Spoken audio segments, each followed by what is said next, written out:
To see my screen. All right. Well, I just want to welcome all of you to the Pastor's Weekly. This is a fun time. This is a weekly get-together that I have with many of you where we talk about joy and how joy applies to our lives as leaders, as pastors. And basically, joy is our life preserver. Joy is something that we like to dig into a little bit to see how can we best use joy as a solution for our own lives and families and ministries. Basically, I'm the director for Thrive, which means I do a lot of training and equipping leaders and communities with what we call gentle protector skills, which will make a little more sense as we go along if you're new. I'm also an ordained minister. I've spent about 7 years pastoring a small congregation, and now I am pastoring a small family, my family with 2 sons. And my wife and I are very busy raising our boys and loving every moment of it. So I'm glad that you're here, and I'm just glad to see a lot of new names here, a lot of new names and faces, and some familiar names as well. So it's good to have you here.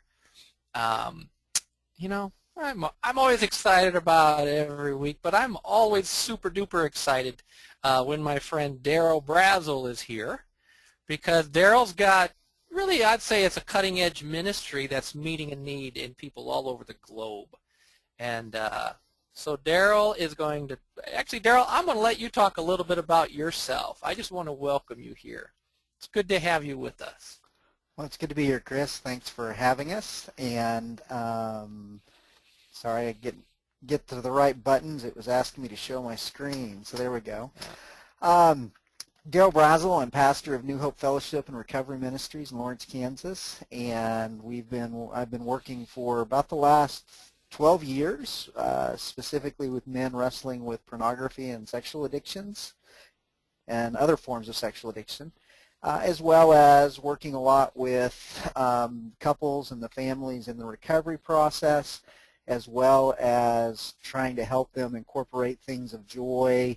I've had real privilege of doing some stuff with Dr. Carl Lehman with the Emmanuel process and a number of things in those areas. And so it's just a blessing to be here and to share some things that God is showing us, and we'll look forward to seeing where we go from there. So did you want me to just jump in, Chris, or do you have some more? Jump on in. Why don't you paint a little picture about what you're going to talk to us about today?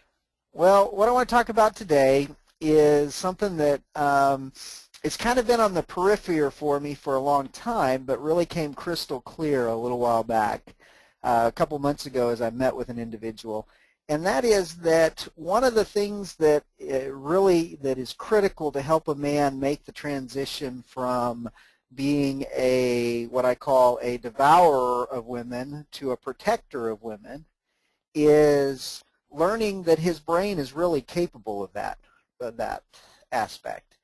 And so where I want to begin today, though, is to kind of step back and talk about some things that I think often get us caught in some toxic shame places. And one of the first places I want to start is with the reality that God created Eve beautiful and hardwired Adam to notice. And I think that's actually something that if you think about, it makes perfect sense. But I think we often overlook that reality. In fact, too often, I believe men feel shame for something that is hardwired within them. I believe God created Adam's brain to notice Eve's beauty. The male brain has a stronger emphasis on visual things. And Eve, woman's beauty, is one of the things that his brain is especially wired to notice. The problem, however, is that men too often go from noticing to what I call devouring. And noticing and devouring are two very different things. In fact, devouring is at the core of pornography and lust, and it isn't noticing or appreciating, it's a consuming. And just a side note here, one of the things that my men talk about a lot is there's things in their world they can control as far as stimuli. They can, I have a number of my men who've just unplugged the television, even unplugged from the internet, different things like that to eliminate the sexual stimuli that is too intense for them.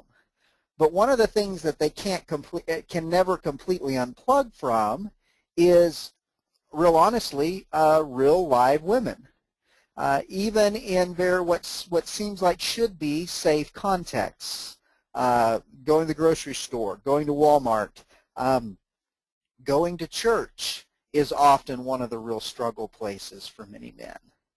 And the problem with that is that when a man has trained his brain to be in a devouring mode through pornography, through lust, through sexual fantasy, etc., then he isn't able just to shift gears, and many men don't even know that they are capable of shifting gears. And so where I want to begin with is to recognize that God created Eve beautiful. God created man to notice Eve. But that the enemy has come in and twisted our noticing and appreciating and pushed us into a place of consuming and devouring. And so what I want to talk about today is some ways for men to deal with that struggle in hopefully better ways than they've been taught in the past. And the first thing I want to do is talk about a couple things that don't work. And the first thing I want to mention is that toxic shame will not cure lust. I can't tell you how many men I've talked to through the years who've told me about hearing sermons about the evils of pornography and lust, and the message they have heard is, quote, "It's bad, don't do it, and if you are doing it, you are bad." And yet, no matter how much they castigate themselves, no matter what they do to try to stop the behavior, they find themselves just going back. And one of the reasons for that is that one of the primary things that we use any kind of dopamine, pleasure addiction to medicate is shame that we're not able to deal with. And so one of the things that I tell guys all the time is your Heavenly Father will not use toxic shame against you. So toxic shame is not helpful to solve the problem. And closely associated with this is the idea that the way a man, let me start that sentence over. Closely associated with this idea that toxic shame will not cure lust is the reality that gender isolation also will not cure lust. All right? I was at a men's conference a while back, a men's conference on sexual purity, where the speaker told the men to look around the room and notice the signs above the doors. And of course, as you can see from the slide, the signs were exit signs. And he went on to say that this is how the men should see every woman who is not their wife, mother, or daughter. They are exit signs to be avoided because nothing good will come from being connected to them. And when I heard him say that, I just cringed. I cringed on many levels. One level because I realized that, that he's just cut off a significant avenue for healing, a significant avenue for spiritual mothers, sisters, sister-type relationships. But also because he's eliminated a 50% of the population from being able to share joy with joy-starved men who that's what they need so much. All right? Gender isolation will not cure lust. The reality is men who have struggled in this arena any time at all could be on an island with nothing but other than men, and they would still struggle with their lusts because the brain is the world's greatest hard drive. Every image, every picture that has ever gone into his man's mind is still accessible if he chooses to go that path or does not train his brain to stay out of those paths. So gender isolation will not cure lust. But then third, I want you to see that covering your eyes isn't a cure for lust. Yes, men must learn the skill and discipline of bouncing their eyes from sexually stimulating images, improperly dressed women, improper billboards, etc. However, it's critical to know that you can't live your life with your eyes covered and bouncing your eyes from every woman you encounter because, one, it's just not feasible. And two, as I mentioned earlier, if you're bouncing your eyes from every woman you ever encounter, then you have eliminated 50% of the people in your world who could pour joy into you. And so what I want us to wrestle with a little bit today is, okay, so then what can a man do? And what I want to give you is a couple of tools that I have found to be extremely helpful in my own life and in the lives of the men that I work with. But before I share these couple tools, I need to make a huge disclaimer. These are just a couple of the tools a man needs. Please do not take this and take these ideas and say, okay, yeah, if I do this, then I won't have any problems with lust. Or if I can teach my husband this, then we'll solve these problems. Or if I can teach men these two tools, it'll all go away. You need to understand that dealing with the tangled web of lust, pornography, and sexual addiction is an incredibly complicated task. And simplifying it to just a couple tools or 3 steps or learning to bounce your eyes in 30 days you'll be better or something like that is absolutely ridiculous. The problems go very deep. And what I'm talking about today are just 2 tools in what needs to be a very large toolbox for men. In fact, if these 2 tools would solve it, then my 245-page recovery manual would be really unnecessary, if that makes sense. When the reality is my 245-page recovery manual is just really the beginning of the tip of the iceberg of what men need to learn. So let me share with you these tools. Tool number 1 that I want us to see is for men to learn to see women through the eyes of a protector rather than a consumer. And let me tell you an encounter I had with one of my men a few months ago that really helped bring this into real clarity for me as I shared this with him and with others. I had an individual come to me, and he was just beginning the recovery process, so I was doing his intake interview with him. And as we talked, he shared with me just really in a place of, how do you even put it, just a place of giving up. What he said was, he said, I just don't know that it's even possible for me to look at a woman and not go to lust. Okay, I want you to just think about that statement for a moment, and I want you to hear the damage that the enemy has done to how this man saw himself. He saw himself as a man who his only choice, the only reality, the only thing he could do whenever he saw a beautiful woman was go to lust. And what I'll tell you is that I would say, and we've talked about this several times in our men's group since that encounter, that the vast majority of the men that I work with believe that on various levels, that it's somehow impossible for us to do anything with the image or even a live woman in our presence without going to the place of consumption. And so anyway, as I'm talking to the man, I knew we had already talked quite some, and I knew some of his story, and I knew that in his story, his previous marriage, he was married to a woman for I don't remember the exact number of years, but his stepdaughter was 13 years old when he married this woman, and they were together through the time when she left the home. And so when he said that he was unable, that he didn't think he was capable of looking at any woman without going to lust, something clicked in my brain, and I asked him about his experience with his stepdaughter. And so what I said was, I said, well, so what about your stepdaughter? Did you lust after her? And his reaction was interesting because he just immediately kind of bristled, not in an offensive way, but in a just kind of like, well, no, of course not. And I said, why not? He said, well, because she was my daughter. I saw her as a daughter, and it was my job to protect and care for her.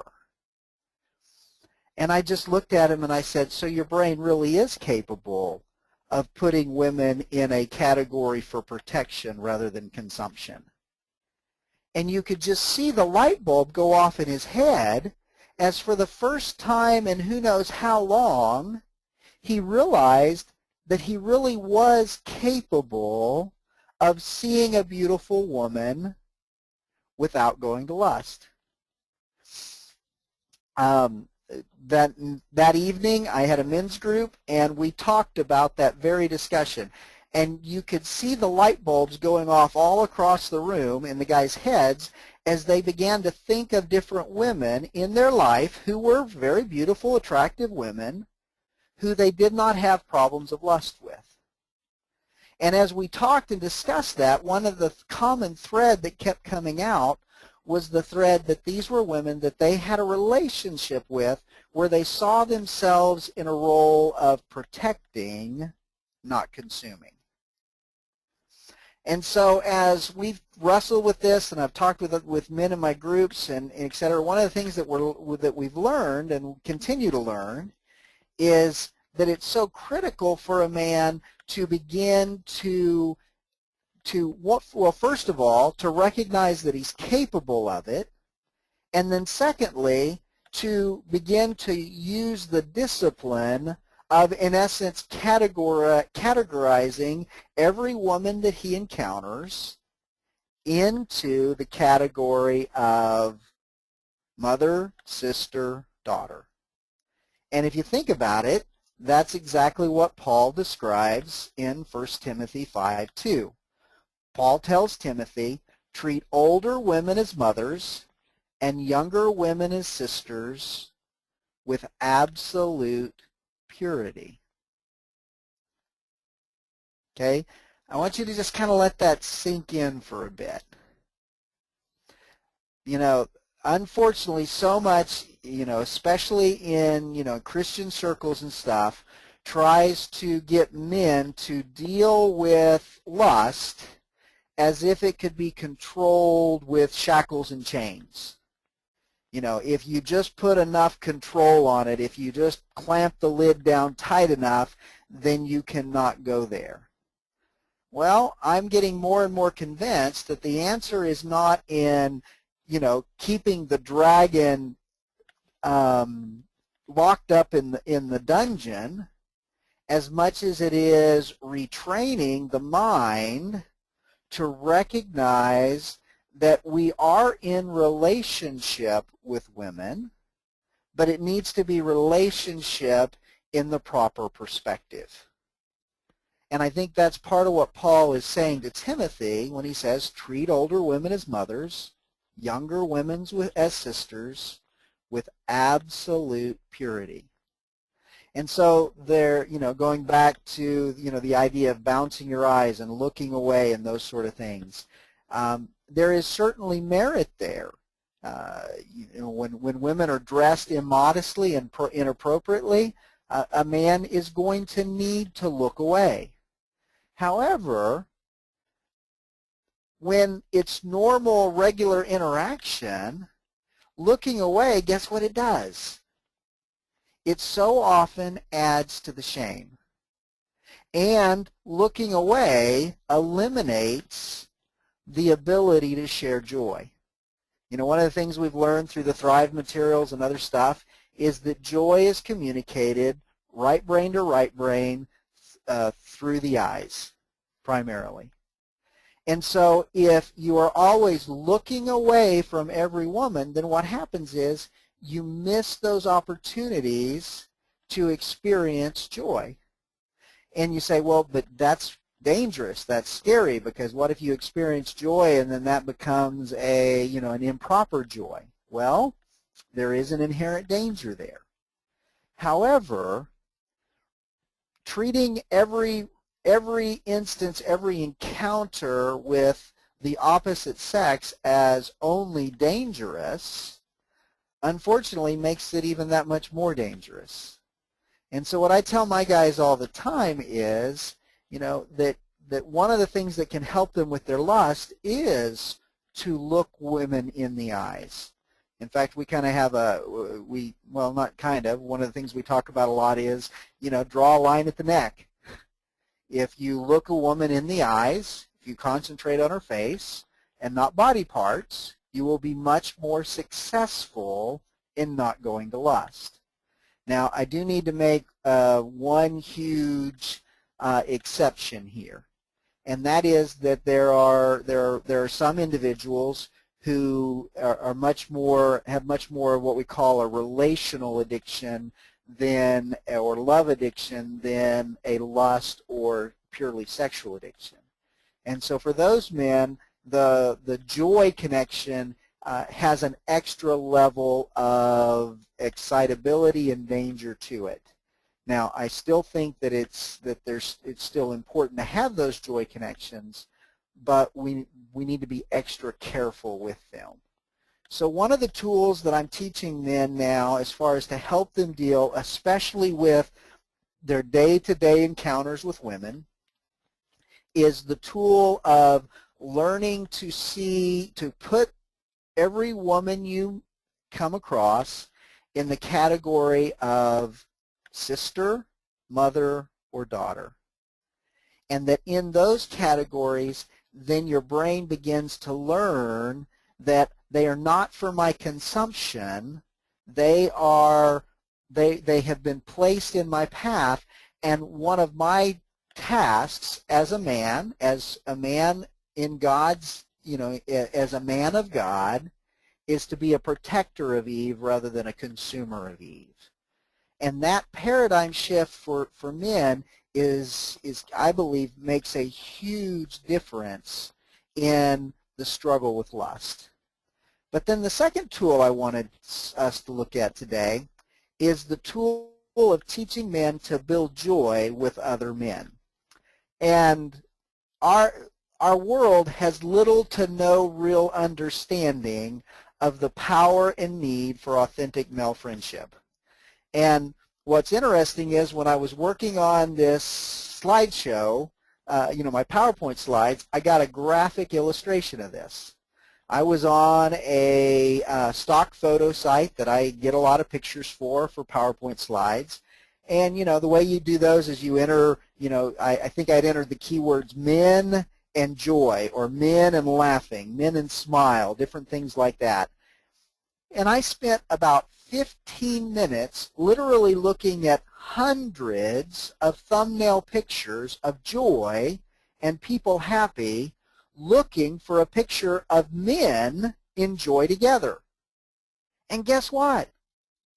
This picture that I have on the slide is the second picture I saw in 15 minutes of very active searching.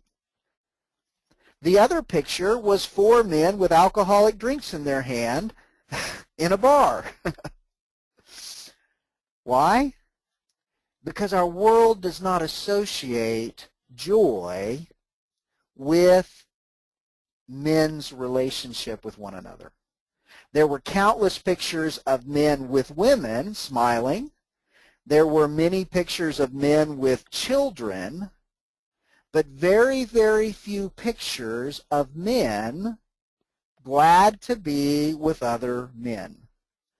And I see this all the time in the groups I run. The men come to us, and when they first join or whatever, one of the things that I often ask them in the intake process. Okay, so what are your relationships like with other men? And what they tell me all the time is, I have work relationships, and then some men have relationships with other men where they do something. They hunt together, they work together, they they do yard projects or something like that together. But then when I talk to them about, how do you have any men in your life that you're able to share hard things with? Do you have any men in your life that are glad to see you no matter what? And the answer is almost always no. And then another dynamic that we've seen in our groups many times is, I can't tell you how many times through the past 12 years of running men's groups I've had a man, after coming to group for 2-3 months or so, he'll just blurt out in group saying something to the effect of, I never knew that you could have this kind of friendship and relationship with other men. Okay? Now, here's why this is so critical. Our world has pressed upon us the belief that the only place that we can get joy from is, as men, is from woman.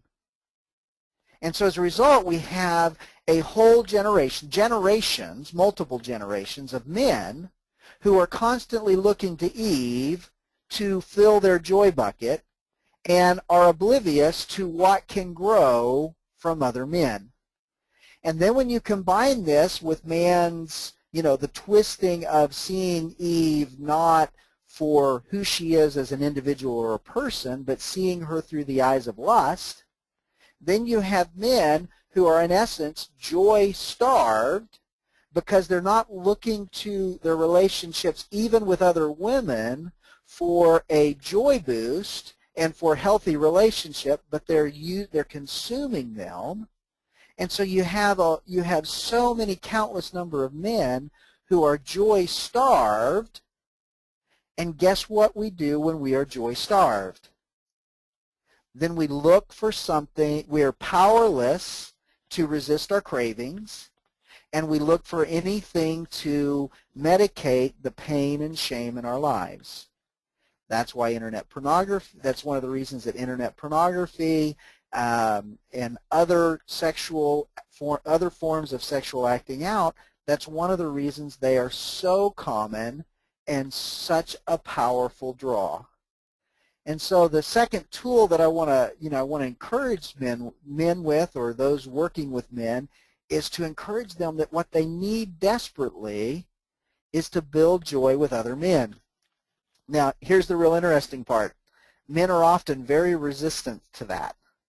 I can't tell you how many guys I've had through the years when I'm talking about their need to come to men's group and build joy and build relationships with other men and stuff. They look at me with just a weird look in their face and say, why would I want to build joy with these ugly guys?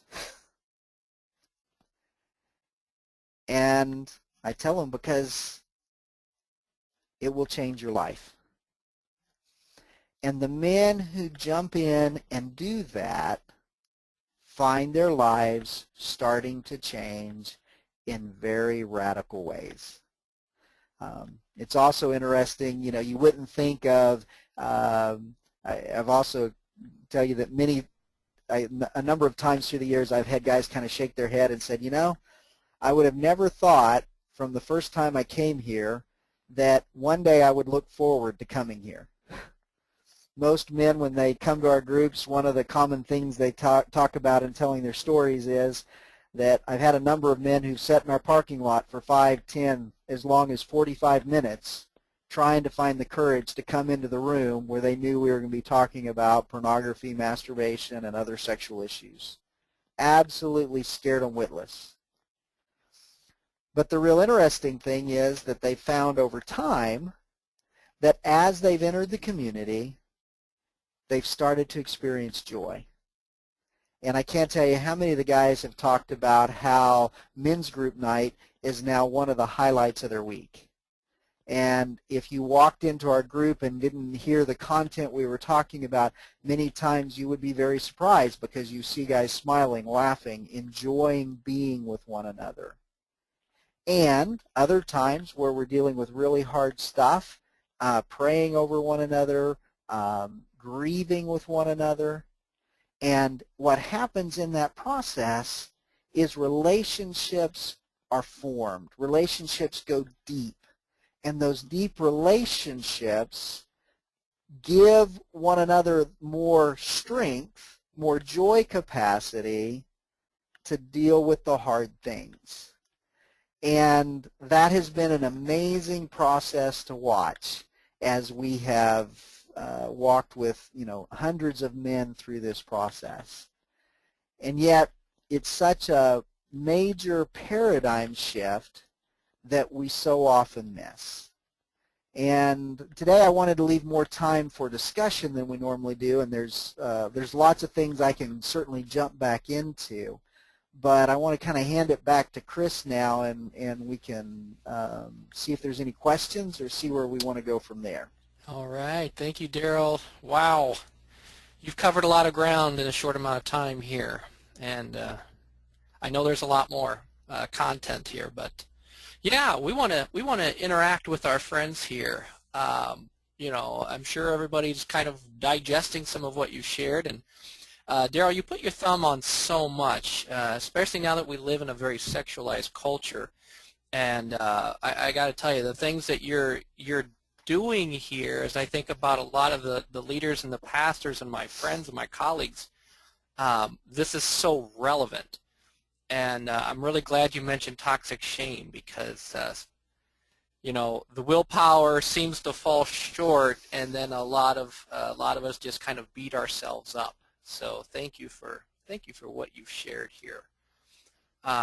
Denny is going to help navigate some questions. I'd like to open up the forum as we talk about this a little more, and how, you know, how does this apply? As a pastor, you're going to run into the things that Darrell is sharing, whether personally or in those that you're serving, in your staff, in your congregation, with the families that you're counseling and helping and praying for.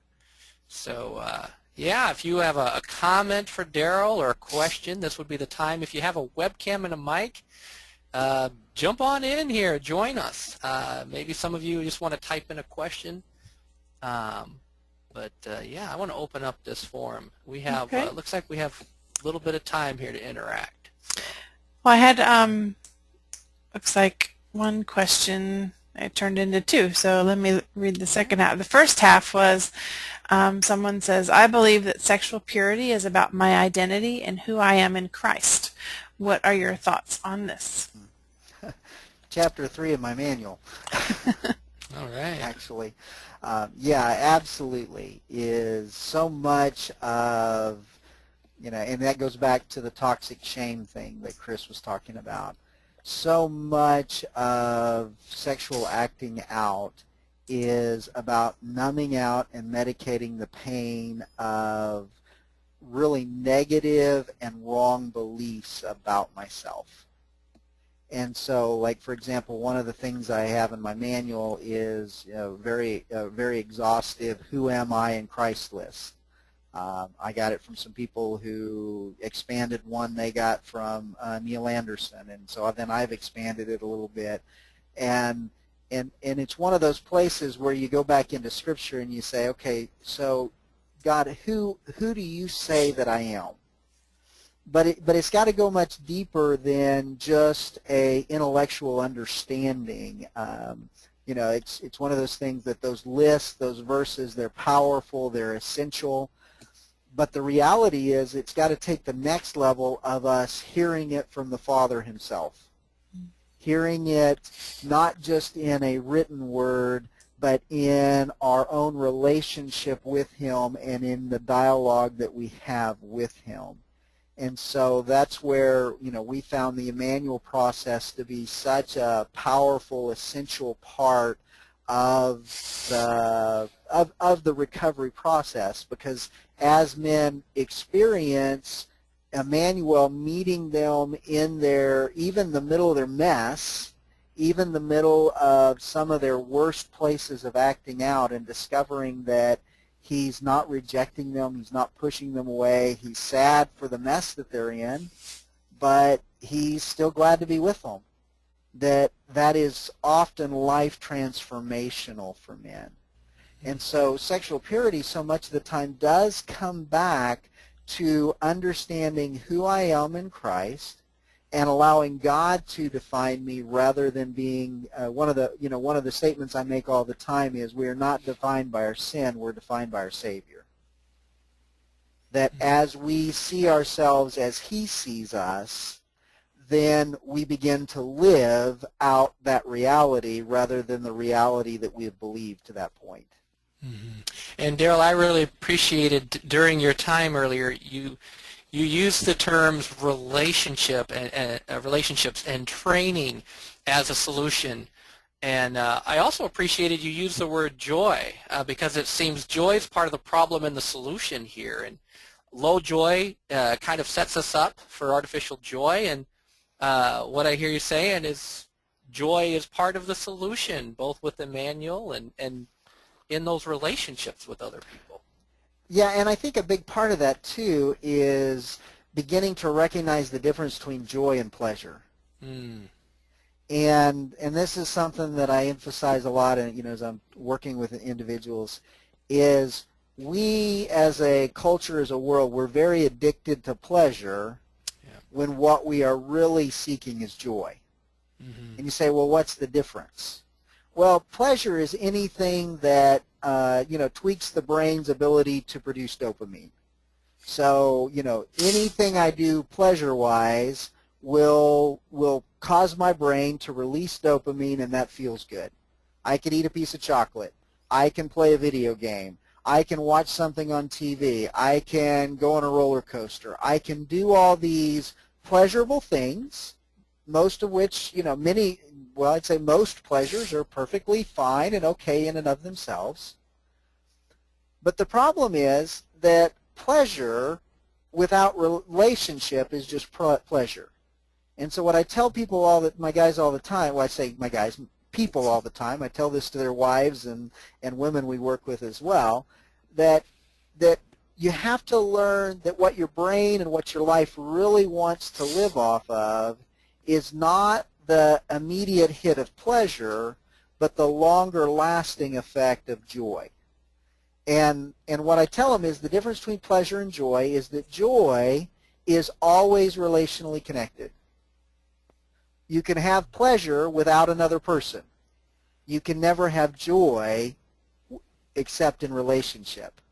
Because joy is that experience of the brain knowing that I'm with someone who's glad to be with me. And as we know from the different Thrive materials, that's communicated right brain to right brain through the left eyes primarily, and it can't be faked. It's always authentic. It happens faster than we can keep up with, and all those really cool things. And so you will never receive joy from your smartphone. You will never receive joy from a computer screen. You can only receive joy in those actual encounters and relationships with other people. But here's the confusing part, is pleasure feels and has many of the same effects as joy, but not really. It's a counterfeit, okay? And so what it does is it's kind of like a sugar substitute where we get the feeling and taste of sugar, but we don't get any sugar. The other analogy I use for it is it's the difference between carbohydrates and protein. Okay, for example, here's some of my crazy youth and stuff. To this day, I could still sit down and eat a whole box of Captain Crunch cereal. I mean, I just love the stuff. I don't think I've had any in years. Well, I know I haven't had any in many years, but it's just sugary heaven. All right. But if I had a great big bowl of Captain Crunch for breakfast at 7:30 in the morning, guess where I'm at 9 o'clock? At 9 o'clock, I am starving. And not only am I starving, but I'm on a sugar crash. And guess what my brain is saying? Give me more carbs. And I need more just to function. Same day, 7:30 in the morning, I eat a breakfast of 2 eggs, some fruit, and some juice. Where am I at 9 o'clock? I am perfectly fine because that protein lasts. And that's the difference between pleasure and joy. Pleasure feels good. It has some of those same effects, but it doesn't last. And so when it doesn't last, then our brain goes in, I got to have more. So we go back to the smartphone. We go to the internet. We go looking for another hit. And then the other part that happens is then we start building tolerance, and we need more and stronger and et cetera, et cetera. And Yeah. so going back to my point about helping men learn how essential it is to build joy with other men is that as they learn that and as they experience those relationships, then they start finding their cravings reduced because they're staying full longer. Now, Darrell, I want to jump in here. You've got a lot of questions coming Mm-hmm. in, and I'm glad you made that distinction, by the way, because I do find there's a lot of confusion over what is joy, what is pleasure. So thank you for bringing that home. Yeah, Denny, I know that you've was got really some. good. Okay, yeah, we've got quite a bit of interaction going here in my little questions panel. Most people just want to type it in today, and that's fine. All right, somebody I have says, that effect on yeah, people. I'll get quiet. This person says, I work with men who are sexually addicted. I have some men who never want to look deep to see what is at their core of their addiction. Do you have any insights to help these men look deeper into their lives? They say they have no pain or anger in their life. How do I move them on to insights about themselves? Well, that's one, I just recognize that you can't move them anywhere. Now, what you can do is help them see more of reality. The reality is each one of us has painful things at our core. To be honest with you, I'm also always frustrated and amazed at how resistant we are at looking beneath the lid to see where the pain really is coming from. And so let me give you kind of two things. One is, if one of the things I learned, Carl Lehman said years ago that's really stuck with me, is the brain will not load any memory that it does not have the joy capacity to hold. And so often the people who are most resistant to looking at the pain in their lives, one of the reasons that they're so resistant is because they have little to no joy capacity. And so ironically, one of the things that you can do for those individuals is help them build joy capacity. And as they build joy capacity, then they will find more courage and more ability to be able to look at the painful things. But then the other thing that I do a lot is just helping people kind of think through things and recognize pain. The reality is that so much of what we do in medicating, whether it be through pornography or lust or carbohydrates or any form of beep, beep is a term Ed Kahuri uses in Restarting for behaviors, experiences, events, people, or substances that we use to artificially regulate our emotions, that as long as we're living in beeps, we're not going to feel much pain because we're numb. We're keeping ourselves in that dopamine cycle, and we don't feel much.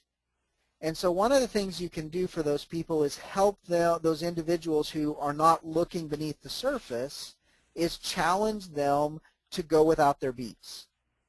Because when they eliminate their beeps, then what happens is then the pain comes to the surface and they have to start dealing with it.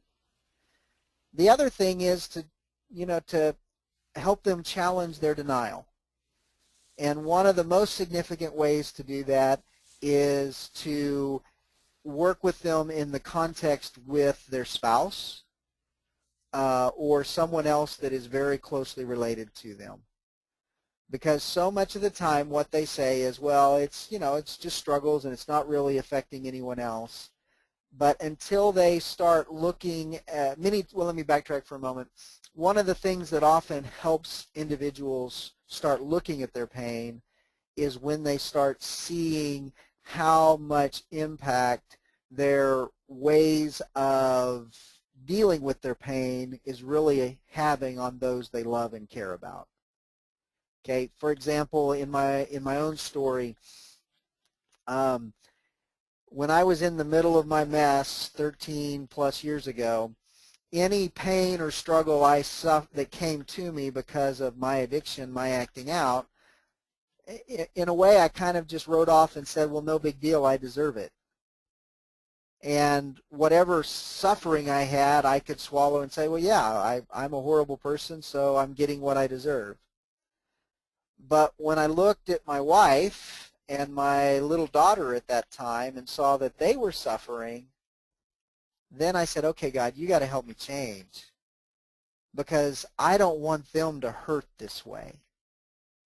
And so it's a delicate balance of walking with people, of helping to build their joy strength, but to continue to come back and just to keep beating the drum, saying, okay, well, what's underneath? Because, if you keep going back to broken cisterns, you must be thirsty for something. Mm-hmm. So where's the hurt? Where's the pain?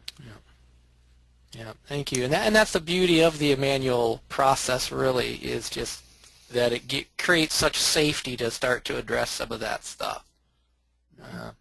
Danny, I bet you've got some more questions. Yeah, excellent answer there. All right. Someone says, great stuff. Is there any hope of conquering this if someone doesn't join a group? Good question. Yes.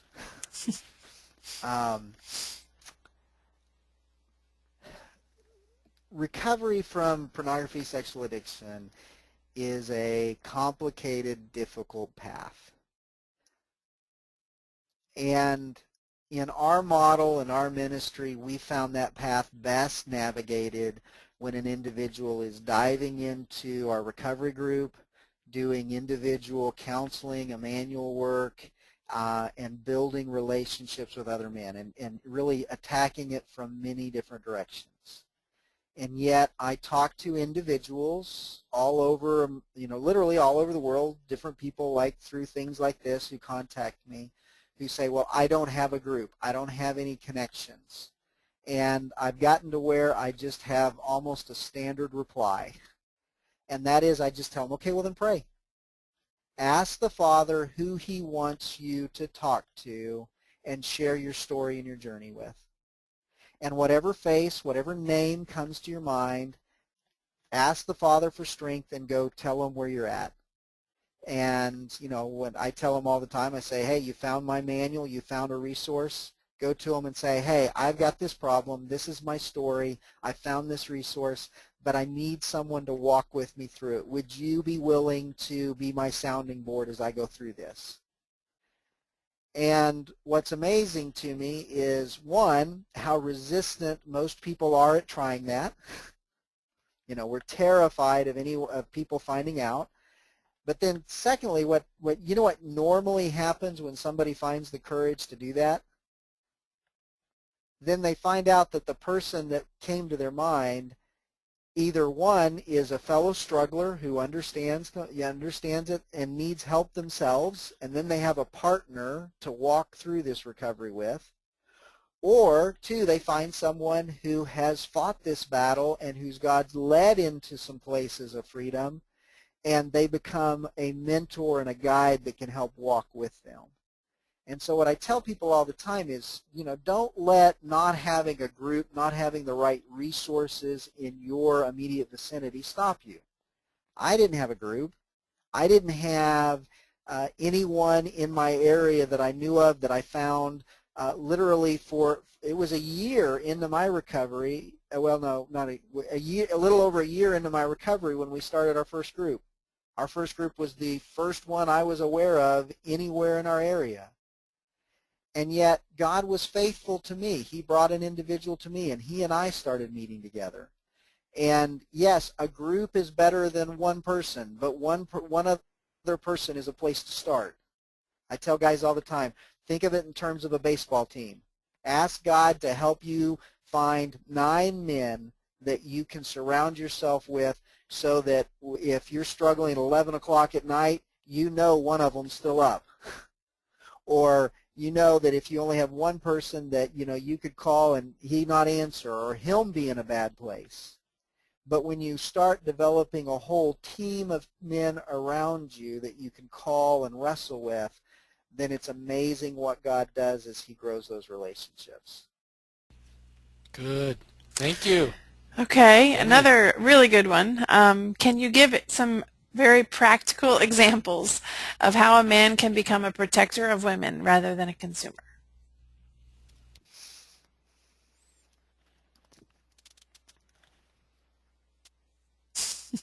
Tough one.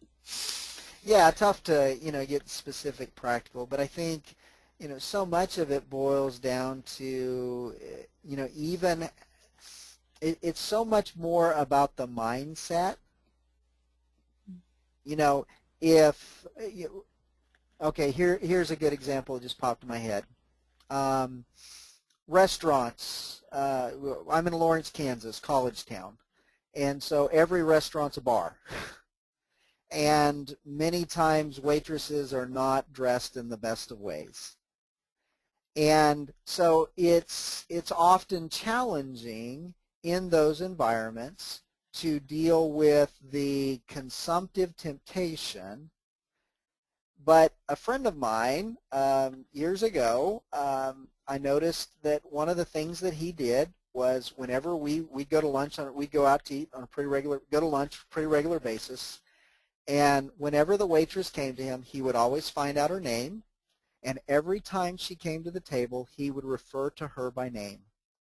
And he had kind words for her and spoke to her had that framework of her being a daughter he just doesn't know very well. And I know that he blessed many young women in ways that they probably didn't even understand but just felt different. Because most women will tell you that, I've had a number of women who've heard me talk and teach on some of these things, and they've replied to me and said something like, what you've described about this consumerism and how men look at us has helped me understand why I feel icky sometimes. I didn't even know why I felt icky, but now I know why I feel icky, because there was, that person was not seeing me. They were seeing body parts. They were consuming me, not knowing me. And so even on a very practical way, even just in the context of at a restaurant or a public place, when you treat someone as an individual and offer them joy and learn their name and speak to them as a person rather than an object, then you are protecting, you are not consuming. And I really like your example, Darrell. Just this past weekend, I was out with a leader at a restaurant, and he did that same thing. He asked the waitress's name and how can we pray for you, and it struck up this great conversation about some of the stuff going on in her life. And yeah, I really like that example. I hope that will be something our friends will put into practice. It's just such a simple way to kind of take that next step in personalizing instead of objectifying.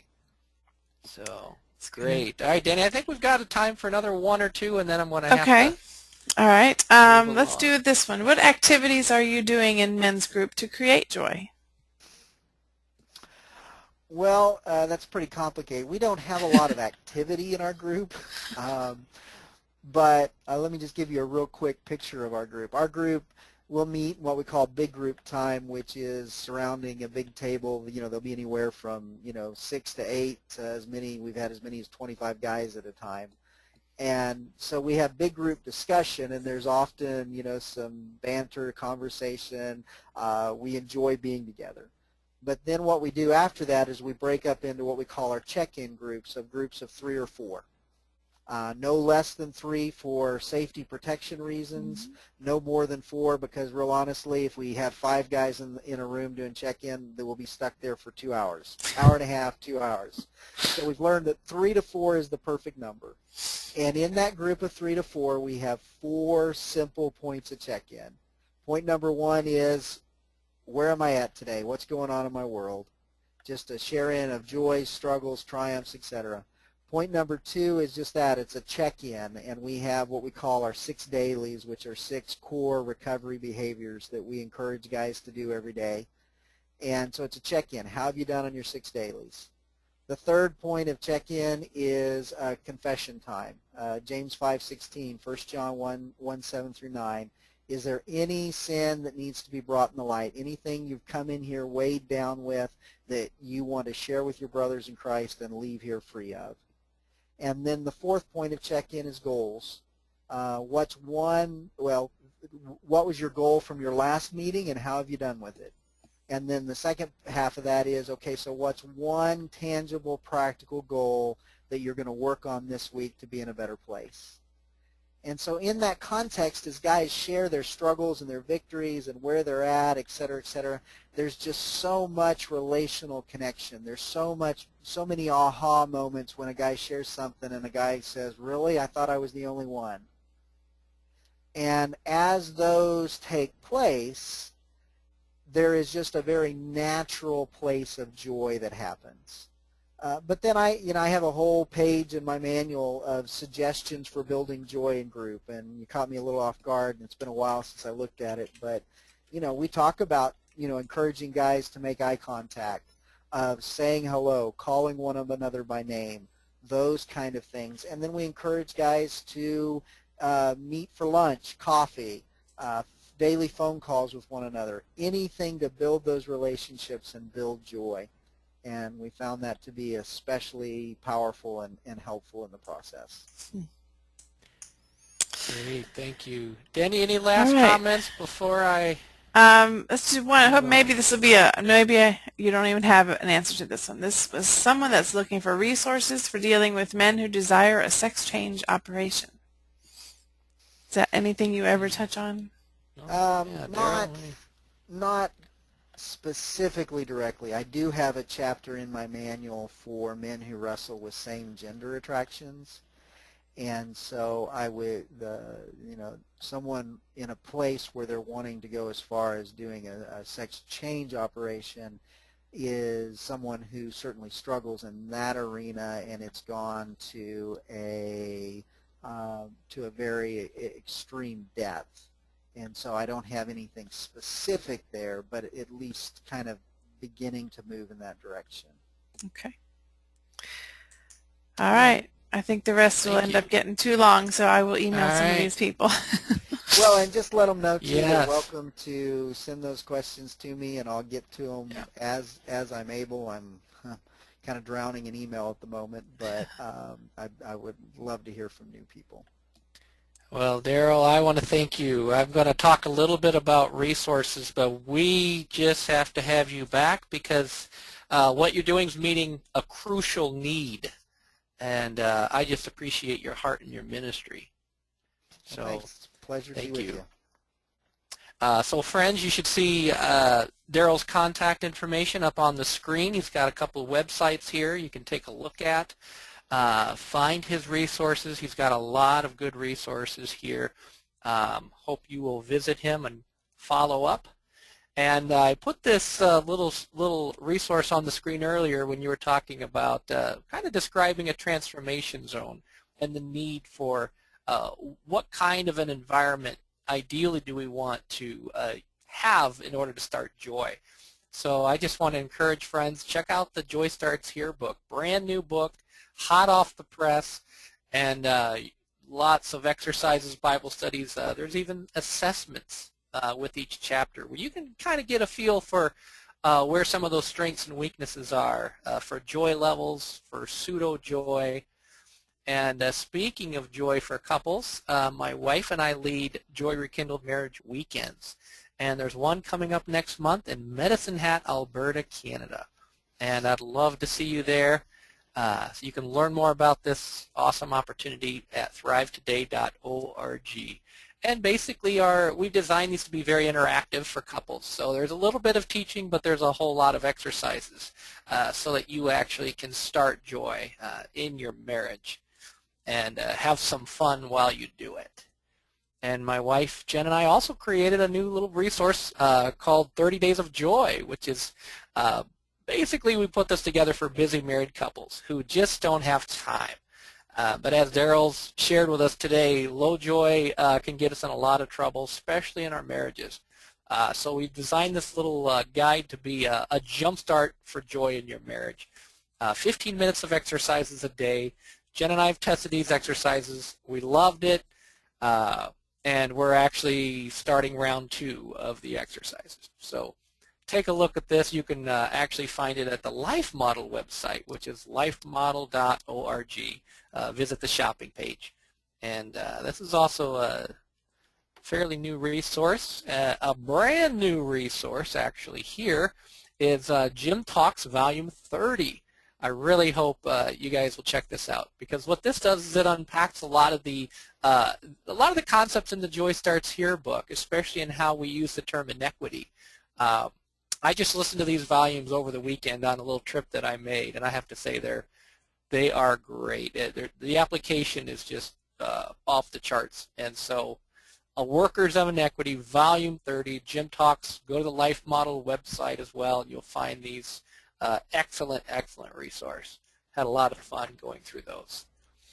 Speaking of Jim Wilder and some of his resources here, I want to extend an invitation to Jim to be with us next week if it works out. But I wanted to get a feel from some of you. What would you like to hear from Jim? If you want to type in some thoughts, the thoughts that I had if we have Jim next week would be a little more on inequity. What does that mean in Scripture, and how does that rob me from actually starting joy and learning these gentle protector skills that we talk about? So that could be a possible topic. Another topic would be kind of dealing with some of these deformities in our character. If you have a chance to listen to the volume, you'll learn how what inequity means and how it's actually passed on, and how do we deal with this. And so I thought, that would be a fun thing to have Jim share. So type in a little message. Let us know what you would like. And Denny, I'm sorry, if I would have thought about this, we could have had a vote. Yeah. I didn't think about that. But if you would like to have Jim with us next week, I thought it'd be fun just to kind of get a feel for some of what you would be interested in. All right. People are starting to type in while they're doing that. I do want to, there was a couple of resource questions. Where can I find the Jim Talks? That would be on lifemodel.org. Yes. And as far as for people looking for where this recording will be, because you've registered, you'll get an automatic email with a link to the recording. If you lose that or it ends up in your junk mail, you can always find it on thrivetoday.org/pastorsweekly.html. So just remember, thrivetoday.org/pastorsweekly.html. Yes. So let me write all these down. Very you can good. keep going. All right. So the following week, November 7th at 12 p.m. Eastern Standard Time, another friend of mine, Keith Dorsch, out of Colorado, he's got a ministry, the Communication Cure, and Keith has taken a lot of the Thrive principles in his work, and he works with a lot of churches, a lot of ministries, a lot of leaders, and Keith is going to be with us, and we're going to have some fun talking about joy. We're going to have his specific topic fairly soon, but it will be about joy and the work that he's doing. And yeah, so you can stay posted on the website, Thrive website. You can kind of stay privy to what we're doing. We try to do a joy stream every week that we're in town and available. Some weeks it doesn't happen, but we do have all the archive videos as well on the joy streams at thrivetoday.org. Last resource I just want to plug here before we go, we're going to have DVDs. They are on the horizon. They are in process of our recent Joy Starts Here conference. And a lot of fun, a lot of good content on how do you start joy in your church, in your family, and in your school. So you'll have the chance to find the video. And we're also looking for places who will want to have Joy Starts Here weekends. So let Denny or I know if you would be interested in having something like that. And my friend Jim Martini, who's the New Shepherd's House COO, will be actually Life Model Works, what we're calling it now. He will contact you. Darrell, you know what? This always goes by way too fast. But thank you. Thank you for your ministry. Thank you for your work. And you know what? May God richly bless what you're doing. And we just got to have you back again. There's so much more to cover. Well, thanks for having me. Always a pleasure. Well, And I just want to say, Denny, thank you for being here. Thank you for all that you do to make this happen. Friends, you know what we'll do? We'll talk. Denny and I will talk. We'll find out what you want to hear on the next Joy Stream, and a newsletter will go out here on Monday with that topic. So look forward to having you back next week here. And thank you for being with us. I just pray that this has been a blessing to you as well. So, All right. Thanks, have a good everyone. day. Bye-bye. Bye.